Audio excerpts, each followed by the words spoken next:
are part of the rebel alliance and a traitor.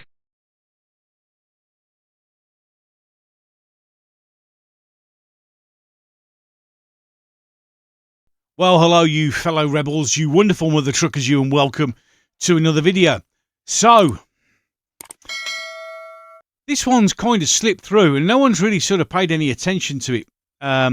It's breaking news. Well, at about 10 o'clock this morning, I've heard nothing other than what's on the BBC News. So, disclaimer is always at the beginning. So, the information that I'm about to give, all those people who are watching with beady eyes, is reported by the BBC News. Okay, that's it. So this is it. So let's get on to it. So, Army chaplain injured in stabbing at barracks. Yeah, that's right, ladies and gentlemen. Another soldier has been injured. Even worse, an army chaplain. So, an army chaplain has been stabbed several times during an attack at Renmore Barracks in County Galway. This is in Ireland, obviously. Father Paul Murphy, who was in his 50s, was taken to University Hospital Galway, and his injuries are described to be as serious but not life-threatening. In a Facebook post, the chaplain with the Irish Defence Forces thanked the public for their prayers and said he was awaiting surgery. Garda, that's the Irish police, who are just as vile as our police to local people, said a teenage boy was restrained by soldiers and then arrested. They also said a terror motivation was one line of the inquiry, which makes a refreshing change. If it was in the UK, that'd be the very first thing that was thrown out. Special detective units involved in the investigation. At this time, it's not believed the incident is part of a wider conspiracy, the police added. The Defence Forces said shots were fired by personnel during the incident.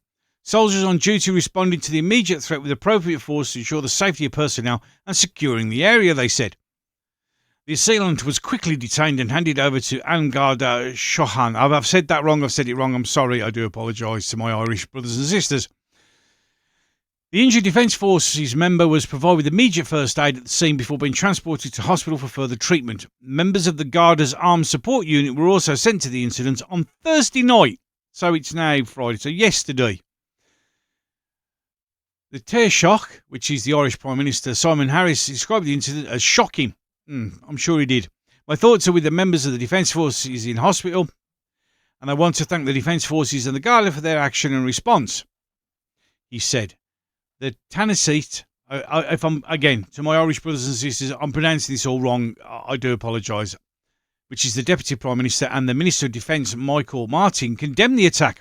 Well, what else are they going to do? In any case, I commend the members of the Defence Forces on duty at the time whose intervention was critical. I thought so with the Defence Forces member injured during the attack.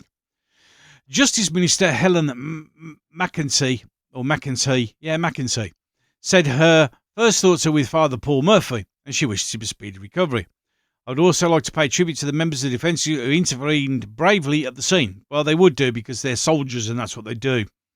Bishop of Galway, the Right Reverend Michael Dugan, said the news of the assault was deeply shocking and upsetting. He said he would pray for the injured man's full recovery as well as the family, army colleagues and medical personnel. So there you go. Yet again, another member of the armed forces is stabbed at the barracks. Why is security so lax? The question may have to be asked.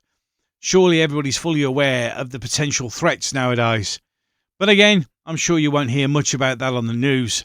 I, of course, send my full wishes and God blessings to the father and his family and everybody else who was involved. I hope you are all okay, and I hope the father recovers quickly from his injuries sustained, no doubt by, I'm not going to say anything else because here in the UK, that could technically get me put in prison. Yeah, I don't know, so therefore I'm not going to say. It's as simple as that. And you can read between the lines if you so desire. Any case, with that, I'm done. So, until the next one.